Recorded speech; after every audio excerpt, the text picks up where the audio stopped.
Okay, here's another League of Legends post-game commentary coming your way, this time with Skarner ranked in the jungle. So, there are a couple things of note for this video. The first of which is we'll be going up against Kindred, so I hope you like hearing her counter jungle lines because you're going to be hearing pretty much all of them.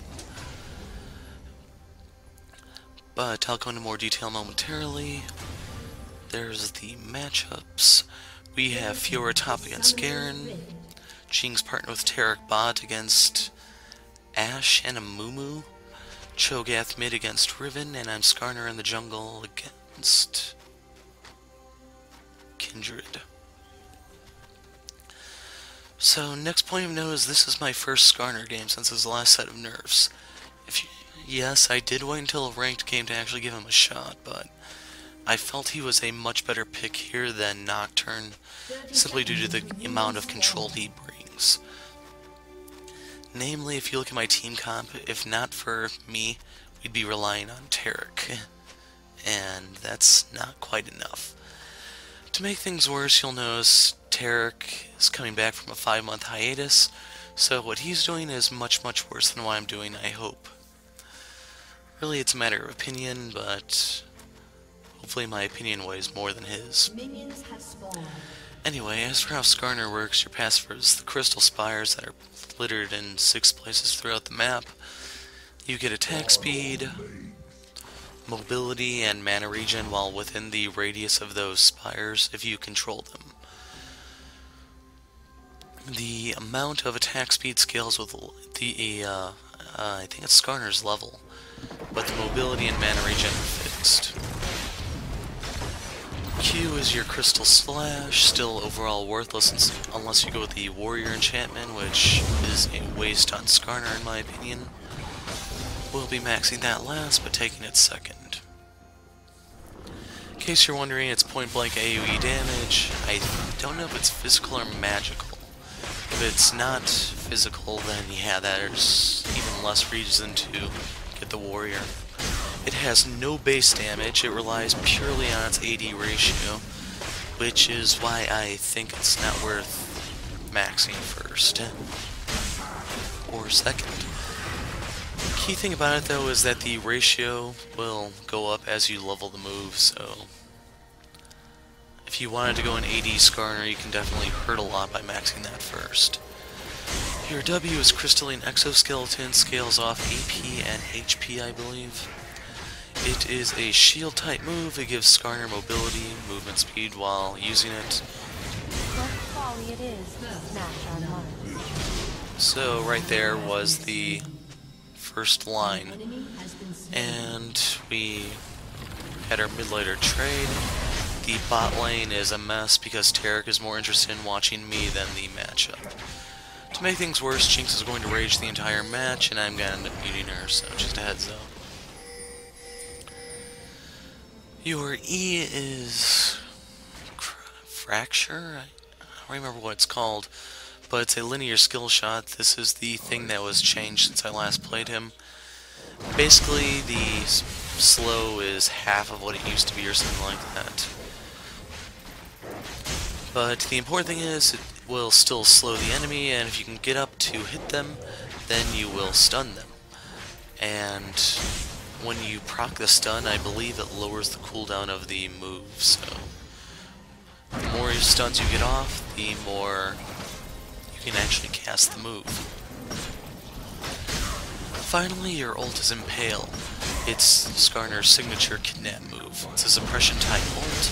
You basically stab the enemy, and for a few seconds you can carry them around with you. And depending on how much movement speed you have, you can carry them quite a distance.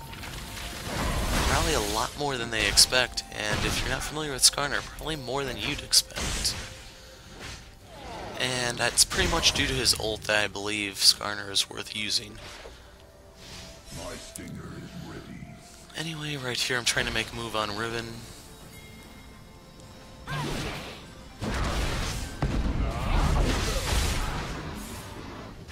Sadly, I got the kill there, but you can see the way this worked. I slowed her to set up the Cho'Gath Q. Once the Q landed, that let me set up the stun. Once the stun was in place, he was able to silence her, and unfortunately I ended up taking the kill, but it was just a lot of lockdown. And sadly, that much is needed to actually lock down a Riven. So, to talk a little bit more about the game at hand, if you notice, Garen top, Riven mid, Kindred jungle, Ashe AD carry. There is so much AD here that I can pretty much neglect the MR side of things. So, going to be taking the Stalker's Blade so I can inflict another slow. With the loss of the severity of the slow on your E, the Stalkers definitely helps a lot. But don't get me wrong, Skarner's dueling potential can easily justify Skirmisher Saber if that's your thing. It's just there's really no excuse whatsoever for going for the Ranger's Trailblazer. You could go Poachers if you're nuts, but I'm not.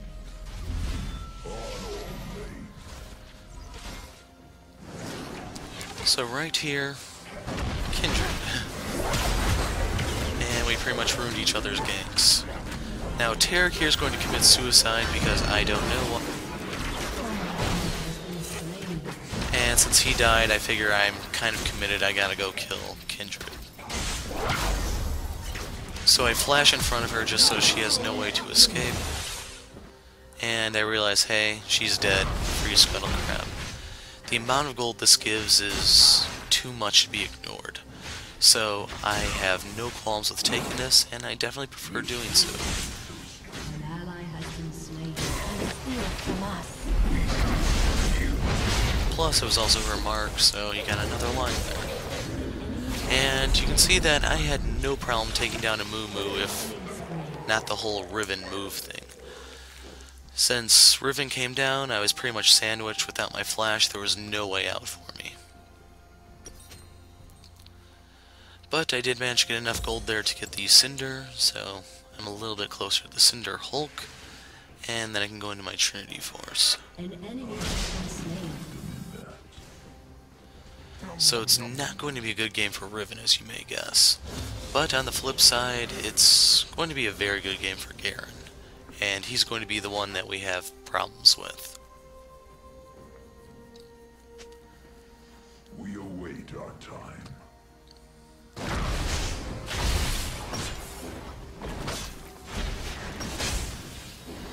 So sadly the golems are a bit tough to take because they're outside of your radius, well, the radius of your spire. And, well, it's too early in the game. I don't have the items yet to just knock those suckers down. But the red buff is back up. You'll notice this will give me level 6, and now I can go look into a gank.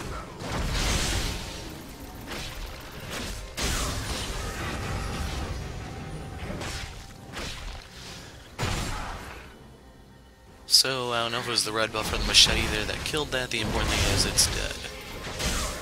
And you can attack the small chickens for the increased cooldown on your E.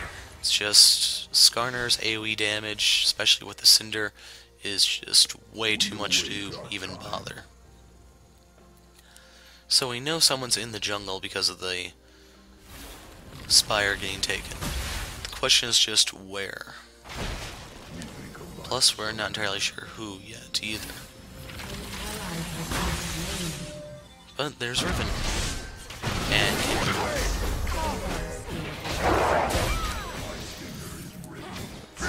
So I opt to pull Riven into the tower. You can see that I die in the process, but I get her flash. And had Riven, or not Riven, Fiora not teleported bot, or Cho paid attention, Riven could have died there, and maybe Kindred as well. It's just unfortunate. And am I getting the longsword?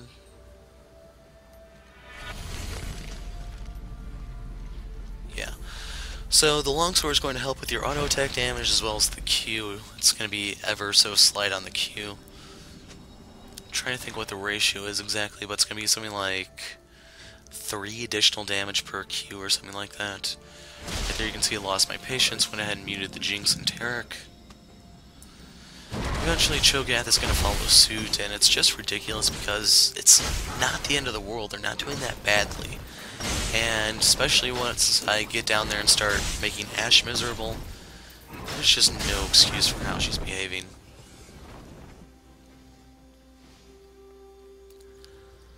So, important thing is we can see the dragon. Kindred can take that pretty easily once she has some passive stacks. Right now she doesn't, so we don't have to worry about that.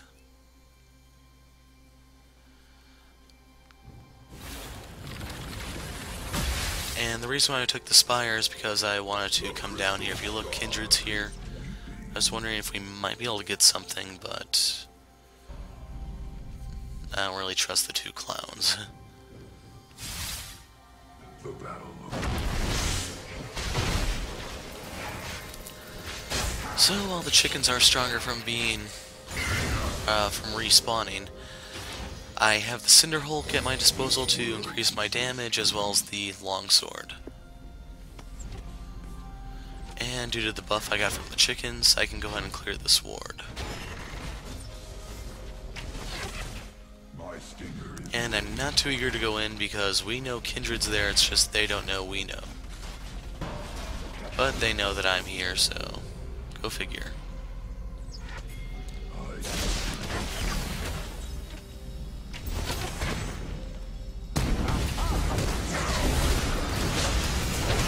So right there, the Amumu ult interrupted my kidnap, but we still got Ashe, and the important thing is Jinx got it. Then we also got Garen's teleport. I'm not exactly sure what, like, Fiora can't really interrupt him. Her CC is counter CC. So it's just, I guess he saw the writing on the wall and realized, hey, this is not in the best interest of my health. And Riven goes down, I get to give this to Fiora, and with Skarner you don't have as much carry potential, so my goal is to try to snowball the lanes. That's pretty much the main difference between Skarner and Nocturne.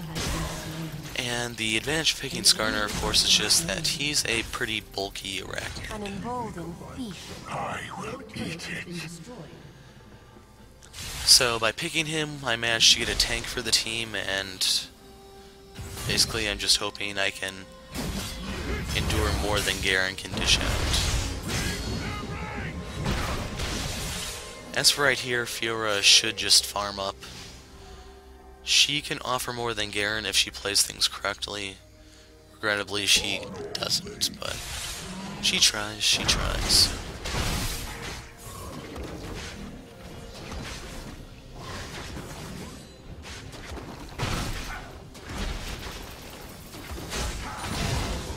So the Grump is also annoying to take on Skarner since it's outside of your radius. Since it's a single target enemy, you don't get the bonus from the AoE damage on your Q. It's just one of the harder camps to take for him. But I have enough gold here for the Sheen, and the one good thing about the Q, I'd have to say, is just due to its low cooldown, you can get more Sheen procs off. Otherwise, I don't know anything good to say about the Q. The crystal scar is weeping.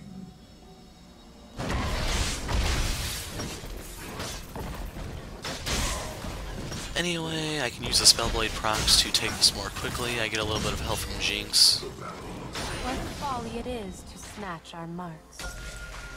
And even though I'm not making a lot of plays on the map, so to speak, I am shutting down Kindred's potential to get her stacks. And if you're wondering why I would bother with the Golem camp, since that's one of the harder camps to actually take, it's just due to the dominance of the enemy bot lane. That very well is an easy camp for Kindred to get since she has support. To make things worse, the Crystal Arrow or the Bandage Toss can easily mean she has a little bit of help in trying to escape. So I don't quite know why Tarek ulted, but once again, the Mummy uses his ult to stop the kidnap. Unfortunately for him, that just means he dies too. Unfortunately, Tara gets this one, which I imagine Jinx is probably still raging about. It's just, she's muted, so it's not my problem anymore. I miss my kind.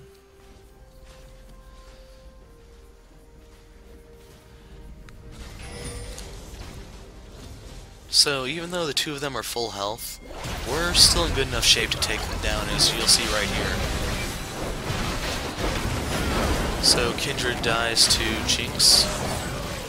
Our Riven dies to Jinx. Kindred makes a play on Tarek. Proves to be her downfall. Cho doesn't get anything for his trouble, unfortunately, but we're getting more gold into the bot lane. Normally this is where I'd hope, hey, Jinx mellows the hell out, but we'll never know.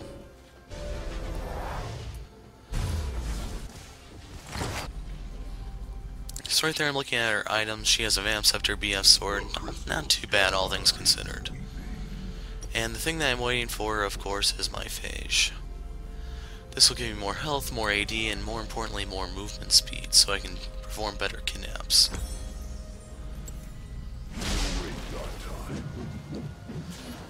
And right here I'm trying to save Fiora. You can see that she's just not having a good time here.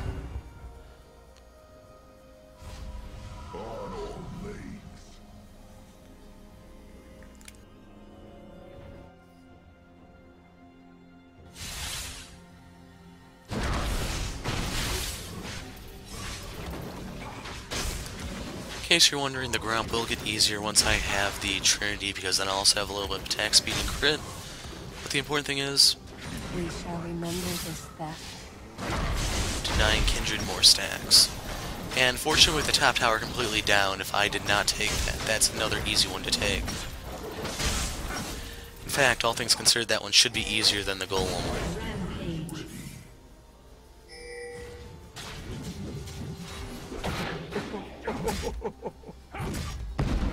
So sadly we're going to lose Cho here. The battle approaches. Without tier 2 boots I can't actually keep up with Garen. Well, you've noticed Cho landed Rupture there, which is the important thing because he's going to get an assist. But from there I just dragged him and held him under the turret. When he wanted to try to speed off with his Q, I can hit him with my smite, and he's not getting out of there. Sadly, while all of that was going on, the enemy got the dragon.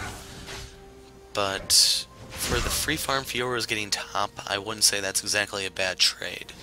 We did go 1 for 1, it's just she's getting damage up there, she's getting gold, and hopefully she can mount to something later on for this. It's basically an investment in her. So right there you can see we did get a tower in exchange.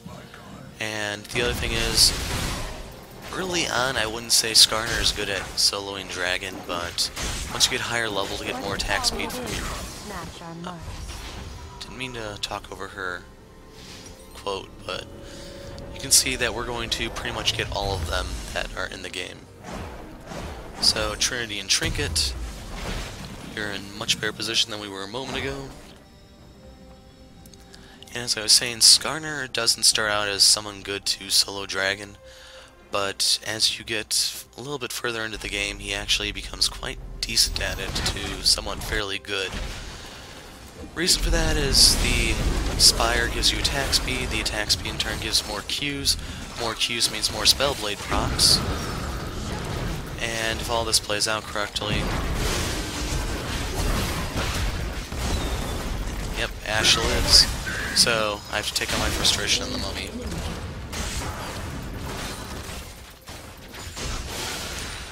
And with those more Spellblade procs, you actually have more DPS to take the dragon.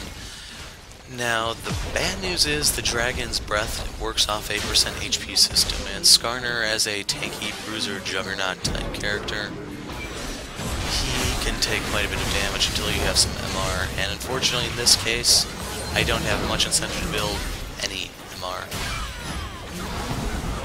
So, I gave up.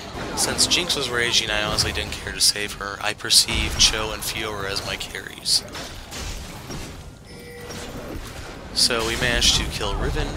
Right here I'm stopping Garen from taking that away from Cho, and we can deal some damage to him, but we don't really have a realistic way to kill him. Especially with Ashe and the Mummy in the wings.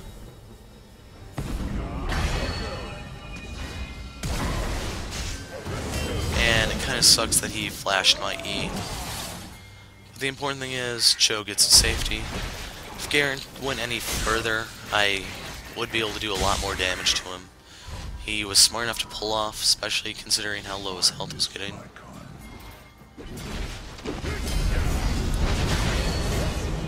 And you can see that was not one of Cho's finer moments. And sadly, trying to get some revenge leads to my downfall.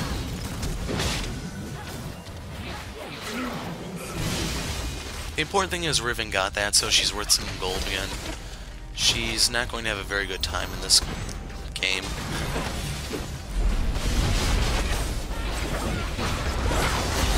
I think I'm going straight into, yeah, the Dead Man's Plane.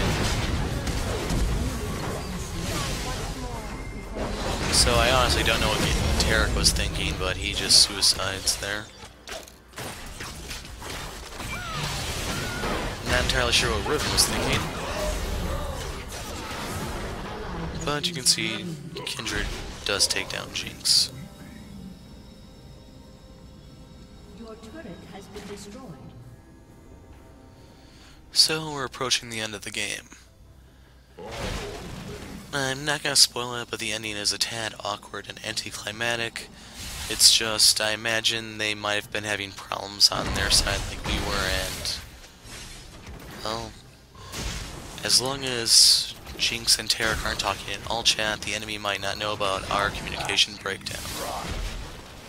And I talked over the line again.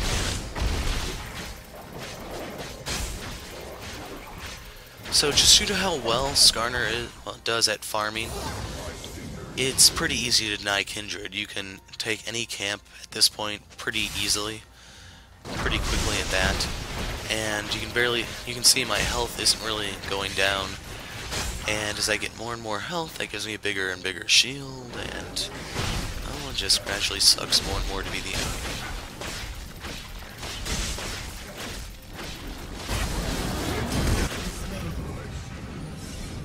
Mummy goes down, and I'm in vain trying to make a move over here to do something. In the end, I have to settle for the Scuttle Crab.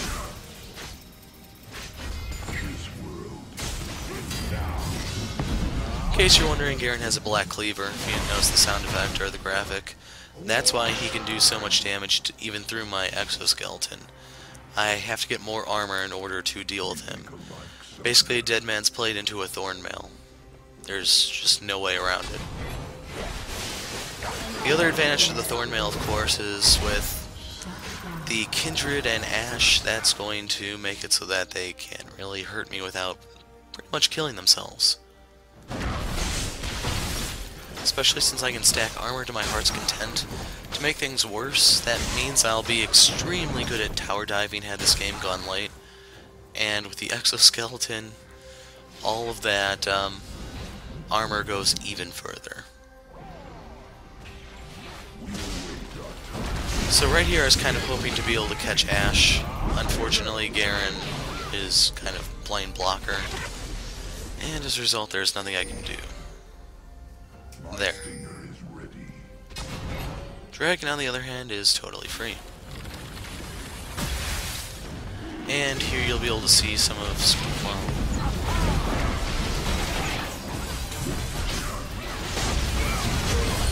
Terror goes down. I wouldn't say that was really worth a Garen ult, but that's not my call to make. Cho lands his Rupture, that gives us Kindred. I managed to pick up Garen with the red buff. I hold down the Mummy, and Cho goes ahead and picks up a double for himself. Like I said, I don't really perceive Jinx as my carry here. It's Cho and Fiora. And I'm not quite soloing it, but you can see that I can deal a lot of damage to it now, and once I get the DMP, it's even better. Of course, with more health, that means I do take more damage from the dragon, so there is that.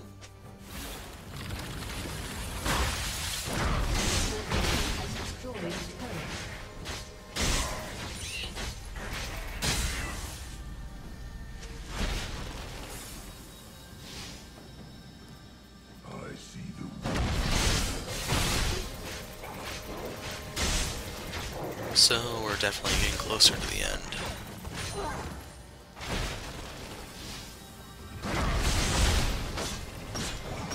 Like, all things considered, I wouldn't really say we have a commanding lead at this point. We do have a small advantage. And the only thing we have in our favor is the late game scaling of Jinx, myself, and debatably Cho, since as an AP Cho, he can definitely take a huge piece out of Garen with his ult. And with any sort of follow-up, we can... Damn it. We can definitely take down Garen. There's just no mercy for it to be found for him. And sadly, Cho did kill the mummy before my E could land, so no assist for me. Right here, I'm waiting for the E to come back up before I go on the scuttle. The dazzle kind of went to waste, but it didn't matter.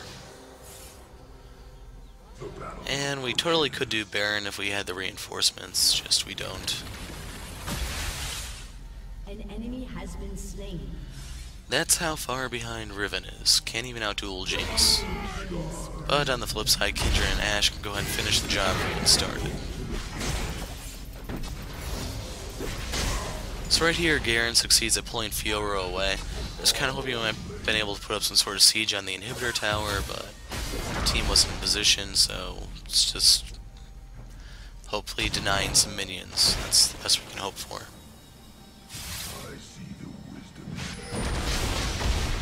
But on the other hand, I'm more than happy to collect my 80 or so gold here. It's just Garen comes out of nowhere. You can see how effective his Black Cleaver is since I don't have my DMP quite yet. But that's something I can fix momentarily.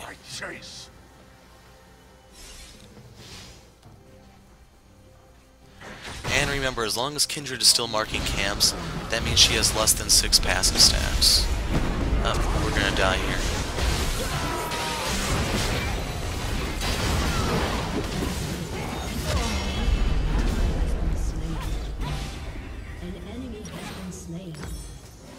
So right there I have the DMP, and I think I go for a chain vest, but the game's going to be ending within 1 minute, so that's kind of it. That was the final play of the game.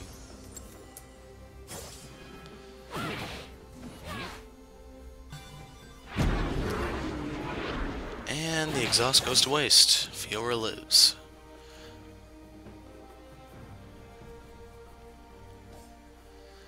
So they're not going to give up quite as easily, but that doesn't mean we can't make a move to dissuade them. So if you look, the cavalry is arriving to reinforce Fiora, Jinx goes ahead and beats Ashe, and for some reason or another, the enemy's just going to throw in the towel here. So Skarner, you got to see him after his nerfs, you got to see Kindred in action, you got to see her get heavily denied. Eat it. And, well, that's a wrap. So, Skarner, ranked the Hero of Light. Thanks for watching.